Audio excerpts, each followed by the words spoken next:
اس میں بھی ایک مردہ شخص زندہ ہو کر کہا. اسی طرح یہاں پر مسلسل دو واقعات، عزیر علیہ السلام کو اور پھر ابراہیم علیہ السلام کو واقعہ. یہ 4 جگہ ہو گئی. اور پھر گزشتہ کل کے درس میں آئے اس میں وہ آخر میں دوسرے پارے کے ایک واقعے کا تذکرہ ہے کہ اللہ رب العالمین نے انہیں بھی دوبارہ زندگی عطا کی. 5 جگہوں پر صرف سورہ بقرہ کے اندر پریکٹیکل اللہ نے دکھایا ہے کہ کیسے میں دوبارہ مردوں کو زندہ کروں گا. ایک دو جگہوں پر نہیں، 5 جگہوں پر. اس لیے کسی شخص کے دل میں ذرہ برابر شک نہیں ہونا چاہیے کہ اللہ تعالیٰ کے پاس ہمیں دوبارہ اٹھ کر جانا ہے، اپنے اعمال کا حساب دینا ہے، اس کے سامنے کھڑا ہونا ہے. اگر یہ تصور دل کے اندر آ گیا نا تو نجات کے لیے کافی ہے. وَأَمَّا مَنْ خَافَ مَقَامَ رَبِّهِ وَنَهَى النَّفْسَ عَنِ الْهَوَىٰ فَإِنَّ الْجَنَّةَ هِيَ الْمَأْوَىٰ. پھر رب کے سامنے ایک دن کھڑا ہونا ہے، اپنے اعمال کا حساب دینا ہے. یہ اگر تصور آ گیا تو فإن الجنة هي المأوى. ایسے لوگوں کا ٹھکانہ اللہ کے پاس جنت ہے. تو یہ ایک اہم موضوع تھا سورۃ البقرہ کے اس پارے میں. اس کے بعد صدقات و خیرات کے بارے میں تقریباً 2 صفحوں کے اندر متعدد آیات میں اللہ تعالیٰ نے اس پر ابھارا ہے. سب سے پہلے اس کی فضیلت بیان کی ہے کہ صدقات و خیرات کی بہت ہی زیادہ فضیلت ہے. کس طرح؟ اس کی ایک مثال دی ہے. ایک دانا انسان بوتا ہے اور اس سے 7 بالیاں نکلتی ہیں. گیہوں کی 7 بالیاں نکلتی ہیں اور ہر بالی کے اندر 100 دانے ہوتے ہیں. تو ایک دانے سے کتنے دانے نکلے؟ 100 دانے نکلے. اسی طرح صدقات و خیرات ہے. اگر اللہ کے راستے میں کوئی صدقات و خیرات کرتا ہے تو 1 روپیہ اس نے خرچ کیا لیکن اللہ کے پاس وہ کتنا ہو جاتا ہے؟ 700 گنا تک بڑھ جاتا ہے. بلکہ اللہ کے رسول فرماتے ہیں کہ جب بندہ صرف ارادہ کرتا ہے دل کے اندر کہ میں فلاں نیک کام کروں گا، فرشتے فوراً اسی وقت ایک نیکی لکھ لیتے ہیں. ابھی اس نے کیا نہیں ہے، صرف ارادہ کیا ہے، ایک نیکی لکھی گئی. جب کام کر لیتا ہے تو اسے کتنی نیکی عطا کرتے ہیں؟ 10 گنا سے لے کر 700 گنا تک. نماز پڑھنے کا ارادہ کریں، تہجد کی نماز آج کروں گا، آج قرآن کی تلاوت کروں گا، آج اتنے روپے میں صدقہ کروں گا، مسجد کے لیے بھی اعلان ہوا میں اس میں کچھ حصہ لگاؤں گا. صرف اس نے ارادہ کیا ہے، فرشتے ایک نیکی لکھ لیتے ہیں. جب حقیقت میں وہ نیکی کر لیتا ہے تو کتنی نیکیاں ملتی ہے؟ اس کا گریڈ بڑھ جاتا ہے اللہ تعالیٰ کے پاس. کتنا بڑھتا ہے؟ 10 گنا سے لے کر 700 گنا تک. اللہ کے رسول فرماتے ہیں کہ بعض اللہ کے خاص بندے ایسے بھی ہوتے ہیں جن کی نیکیوں کا گریڈ 700 گنا سے بھی زیادہ ہوتا ہے. 700 پر جا کے روک نہیں جاتا ہو بلکہ اس سے بھی زیادہ نیکیوں کا گریڈ بڑھ جاتا ہے. خصوصاً صدقات و خیرات کے بارے میں قرآن کریم کے اندر جو آیتیں ہیں آپ پڑھیں گے تو دگ رہ جائیں گے. سورۃ المنافقون پڑھا، اس میں اللہ تعالیٰ کیا فرماتے ہیں کہ جہنمی جب جہنم میں چلے جائیں گے اور وہاں پر اپنی آنکھوں کے سامنے جب دیکھیں گے جنت و جہنم کے منظر کو، اس وقت خواہش کریں گے کاش کہ ہمیں دوبارہ دنیا میں جانے کا موقع ملتا. دوبارہ دنیا میں آ کر کیا عمل کرنا چاہیں گے؟ فَأَصَّدَّقَ وَأَكُن مِّنَ الصَّالِحِينَ. صرف ایک عمل کا تذکرہ اللہ نے کیا ہے کہ دوبارہ وہ خواہش کر کے کاش دوبارہ دنیا میں جاتے ہیں اور خوب صدقات و خیرات کر کے اللہ کے پاس دوبارہ آتے ہیں.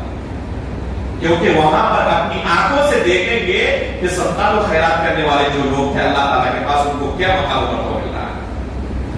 تو خواہش کریں گے کاش ہم بھی ایک بار جانے کا موقع ملتا، ہم بھی صدقات و خیرات کر کے اور اللہ کے پاس دوبارہ آتے. ان کو تو موقع ختم ہو چکا، جو وفات پا چکے، لیکن ابھی بھی ہمارے پاس یہ موقع ہے نہیں. ابھی بھی ہمارے پاس یہ موقع ہے اس موقع کو غنیمت جانے. صدقات و خیرات کے کچھ آداب اللہ تعالیٰ نے اس پارے کے اندر ذکر کیے ہیں.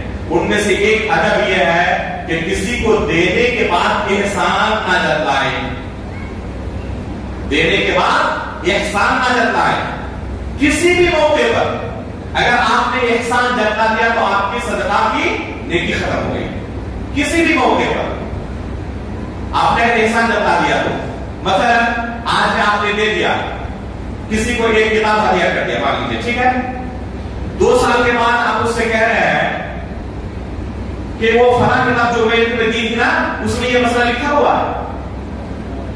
آپ نے دوسرے لفظوں میں اس پر احسان جتایا کہ میں نے تمہیں یہ احسان کیا تھا، جو آپ کے صدقہ کی نیکی بھی ختم ہو گئی.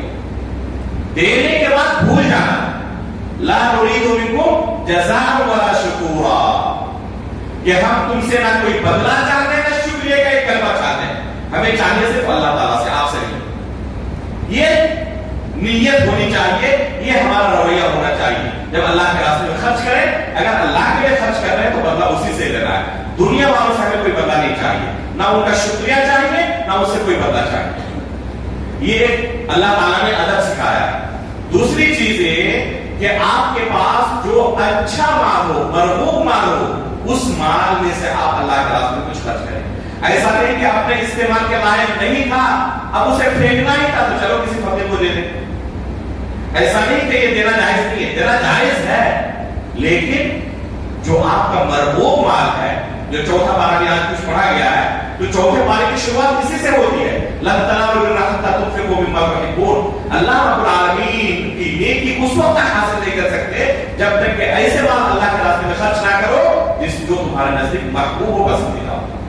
تو یہ صدقہ و خیرات کے بارے میں بہت سارے آداب اس پارے کے اندر بیان کیے گئے. اس کے بعد ایک اہم مسئلہ بیان کیا گیا ہے سود کے بارے میں. احل اللہ البیع وحرم الربا، کہ اللہ نے خرید و فروخت کو حلال قرار دیا اور سود کو حرام قرار دیا. سود سرے سے حرام ہے، بلکہ سب سے سنگین جرم ہے معاملات کے باب میں. عبادات کے باب میں سب سے سنگین جرم کیا ہے بتائیں؟ شرک. اور معاملات کے باب میں سب سے سنگین جرم کیا ہے؟ سود. اللہ تعالیٰ نے کیا کہا اس پارے کے اندر؟ فَأَذَرُوا بِحَرْبٍ مِّنَ اللَّهِ وَرَسُولِهِ. جو سود خور ہیں، سود کھاتے ہیں، وہ اللہ اور اس کے رسول کے ساتھ جنگ کے لیے تیار ہو جائے. کسی بھی گناہ کے تعلق سے یہ دھمکی اللہ نے نہیں دی ہے. کوئی بھی گناہ ایسا نہیں ہے دنیا کے اندر جس کے بارے میں اللہ اور اس کے رسول سے جنگ کا اعلان ہو. یہ کھلا اعلان جنگ ہے. جو سود کھاتے ہیں وہ گویا کہ اللہ رب العالمین اور اس کے رسول کے ساتھ جنگ کرنے کا ارادہ کرتے ہیں کہ میں اللہ اور اس کے رسول سے جنگ کرنا چاہتا ہوں. فَأَذَرُوا بِحَرْبٍ مِّنَ اللَّهِ وَرَسُولِهِ. اس لیے یا ایھا الذین آمنوا اتقوا اللہ وذروا ما بقی من الربا، اللہ تعالیٰ نے کہا کہ اے متقیو، اے ایمان والو، تم کیا کرو؟ سود کو اپنی زندگی سے نکال دو، سود کو ختم کر دو، چھوڑ دو. سود کی کوئی آمیزش تمہاری زندگی میں نہ ہو. اللہ کے رسول نے فرمایا کہ جب قرب قیامت ہوگا، قیامت قریب آ جائے گی، تو سود سے بچنا بڑا مشکل ہو جائے گا. مختلف الگ الگ ناموں سے لوگ سود کھائیں گے. ایسا محسوس ہوتا ہے کہ وہ زمانہ آ چکا ہے. ایسا محسوس ہوتا ہے کہ وہ زمانہ آ چکا ہے. سود سے بچنا بڑا مشکل ہو گیا. تمام بینکنگ نظام جو ہے وہ سود پر ہے. ایسے موقع پر ایک انسان کرے تو کیا کرے؟ اللہ تعالیٰ نے خود اس کا حل بیان کیا. فاتقوا اللہ ما استطعتم. اللہ رب العالمین سے ڈرو، اس کا تقوی اختیار کرو جہاں تک تمہارے لیے ممکن ہو سکے. جہاں تک آپ سود سے بچ سکتے ہیں وہاں تک بچنے کی کوشش کریں. آپ بچ سکتے تھے لیکن اس کے باوجود آپ نے راستہ کھول کر رکھا، تو اس کے بارے میں اللہ تعالیٰ کے پاس آپ کو جواب دینا پڑے گا. جہاں آپ کے لیے بچنا ممکن ہی نہیں تھا یا اس کی وجہ سے انتہائی زیادہ نقصان کے اطراف پڑنے والے تھے، ایسے موقع پر صرف اتنی کی اجازت آپ کو ہو سکتی ہے جتنے سے آپ اپنی زندگی بچا لیں، بس اس سے زیادہ نہیں. ایسا نہیں کہ اچھا موقع ملا. تو یہ سود کے تعلق سے یہ آیت نازل ہوئی ہے. اور سب سے آخری آیتوں کو متعلق کہا جاتا ہے کہ یا ایھا الذین آمنوا اتقوا اللہ وذروا ما بقی من الربا. یہ قرآن کی سب سے آخری آیت کے نزول کے اعتبار سے یا ایھا الذین آمنوا اتقوا اللہ وذروا ما بقی من الربا، علماء فرماتے ہیں کہ یہ قرآن کی سب سے آخری آیت اللہ کے رسول پر نازل ہوئی ہے. لوگوں کے درمیان مشہور یہ ہے الیوم اکملت لکم دینکم واتممت علیکم نعمتی، یہ سب سے آخری آیت ہے. یہ سب سے آخری آیت نہیں ہے، اس کے بعد بہت ساری آیتیں نازل ہوئی ہیں. یہ آیت میدان عرفہ میں نازل ہوئی تھی اور اس کے بعد بھی اللہ کے رسول پر بہت ساری آیتیں نازل ہوتی رہی. سب سے آخری آیت جو نازل ہوئی کون سی ہے؟ یہ سورہ بقرہ کی آیت ہے. یا ایھا الذین آمنوا اتقوا اللہ وذروا ما بقی من الربا. اس کے بعد اللہ تعالیٰ نے اس بارے کے آخر میں ایک بہت بڑی ایک صفحے کی آیت ہے دین کے بارے میں. اس پہ اللہ تعالیٰ نے یہ بیان کیا ہے کہ کسی کو ادھار دینا ہو تو لکھ دیا کرو. اس سے جھگڑے نہیں ہوتے. یہ واجب نہیں ہے، مستحب ہے. اللہ کے اس فیصلے کے مطابق، قانون کے مطابق انسان اگر تعامل کرنے لگے تو جھگڑے بہت سارے ختم ہو جائیں گے. یہ جو جھگڑے ہوتے ہیں کس لیے ہوتے ہیں؟ اس قانون کو لوگ فالو نہیں کرنا چاہتے. بلکہ اگر کسی کو آپ ادھار دیں اور اس سے کہیں کہ کاغذ لائے لکھ لیتا ہوں تو اپنی توہین سمجھتے ہیں بہت سارے. مجھ پر آپ کو بھروسہ نہیں ہے، آپ لکھنا چاہتے ہیں. میرے بھائی، اللہ تعالیٰ نے خود کہا ہے ہم عبادت کرنا چاہتے ہیں، اللہ کے حکم پر عمل کرنا چاہتے ہیں. اس لیے اگر کوئی بھائی آپ سے ادھار لینے کے موقع پر لکھا پڑھی کرنا چاہے تو کبھی اس کو شک کی نگاہ سے نہ دیکھیں، کبھی شک کی نگاہ سے نہ دیکھیں. اس آیت پر عمل کریں. یا ایھا الذین آمنوا اذا تداینتم بدین الی اجل مسمى فاکتبوہ. اللہ تعالیٰ نے کیا کہا کہ اسے لکھ لیا کرو. تو یہ اللہ کا حکم ہے. اس کے بعد اسی آیت میں اللہ نے کہا ہے گواہی کے متعلق کہ کسی معاملے میں گواہی کی ضرورت ہو تو 2 مردوں کی گواہی ضروری ہے. اگر 2 مرد نہ ملے، عورتیں ہو تو 2 عورتیں ایک مرد کے بالمقابل ہوگی. لیکن یہ تمام معاملات میں نہیں ہے. بعض معاملات میں عورتوں کی گواہی تنہائی کافی ہے، جیسے کہ رضاعت کے مسئلے میں. اور بعض معاملات ایسے ہیں جہاں پر عورتوں کی گواہی قابل قبول نہیں ہے، جیسے کہ قتل کے معاملے میں. تو یہ جو حکم ہے یہ اکثر و بیشتر مسائل میں یہی حکم ہے. اعداء اسلام، دشمنان اسلام اس آیت کو لے کر اسلام پر نشانہ سادھتے ہیں کہ دیکھو اسلام نے عورتوں کو کتنا حقیر بنا دیا ہے کہ 2 عورتیں ایک مرد کے بالمقابل. یہ حقیقت میں اسلام اور اس کے قانون کو نہ سمجھنے کی وجہ سے. یہ حقیقت میں عورتوں کی توہین نہیں ہے، یہ ان کی جسمانی بناوٹ اور ساخت کے بارے میں اللہ نے خبر دیا. جب آپ کوئی مشین خریدتے ہیں، جیسے ایک موبائل آپ خرید کے لائے، ڈبے کے اندر ایک بکلیٹ ملتا ہی ملتا کہ کیسے اس کو استعمال کرنا ہے. اس میں گارنٹی ہوتی ہے کہ 1 سال کی گارنٹی ہے، اس طریقے سے آپ استعمال کریں تو. اور آپ نے اس کو غلط طریقے سے استعمال کیا، خراب ہو گیا، لے کے جائیں، دکان والا آپ کو دینا واپس نہیں دیتا، کیونکہ آپ نے اس کے رولز کو فالو نہیں کیا ہے. وہ بنانے والا بہتر جانتا ہے کہ اس کو کیسے استعمال کرنا ہے. اللہ رب العالمین ہمارا خالق ہے، مردوں کا بھی عورتوں کا بھی. وہ بہتر جانتا ہے کہ عورتیں کتنی برداشت کر پائیں گی. یہ ان کے جسم کی بناوٹ ہی ایسی ہے. اللہ رب العالمین نے ایک خاتون کو جیسے بنایا ہے اللہ تعالیٰ بہتر جانتا ہے. اس تعلق سے بہت ساری اور باتیں ہیں، وقت اس کی اجازت نہیں دیتا. آخری چیز آمن الرسول سے لے کر آخر تک جو سورۃ البقرہ کے اندر 2 آیتیں ہیں، ان 2 آیتوں کے اندر ایمان کے ارکان کو بیان کیا گیا ہے. اور اس کی فضیلت حدیث کے اندر یہ آئی ہے کہ جب کوئی بندہ ان 2 آیتوں کو پڑھ کر سوتا ہے تو یہ 2 آیتیں اس کے لیے رات بھر کے لیے کافی ہوتی ہے. اس لیے سوتے وقت آیت الکرسی کو اور سورہ بقرہ کی آخری 2 آیتوں کو آمن الرسول سے لے کر آخر تک پڑھ کر ضرور سویا کریں. کبھی ایسا نہ ہو کہ ان آیتوں کو پڑھنے سے پہلے آپ سو گئے ہو. اپنی عادت بنا لیں آج سے کہ آیت الکرسی کو اور سورہ بقرہ کی آخری 2 آیتوں کو آمن الرسول سے لے کر آخر تک ہم پڑھیں گے، اس کے بعد ہی اپنے بستر پر جائیں گے. الحمدللہ اللہ کے فضل و کرم سے سورہ بقرہ کی اہم آیتوں کی تفسیر سے ہم فارغ ہوئے. آئندہ کل سے چونکہ ابھی سورہ آل عمران کے اندر ہم چل رہے ہیں، شروع سے لے کر سورہ آل عمران کے آخر تک آئندہ کل کے درس میں جو اہم پیغامات ہیں بیان کرنے کی ہم کوشش کریں گے. اللہ رب العالمین سے ہم دعا کرتے ہیں کہ اللہ رب العالمین اپنے کلام کو سمجھنا ہمارے لیے آسان بنا دے. اللہ رب العالمین ہمیں دین کی صحیح سمجھ عطا فرمائے اور اس کے مطابق اپنی زندگی گزارنے کی توفیق عطا فرمائے. آمین. تقبل رب العالمین. وصلی اللہ علی نبینا محمد.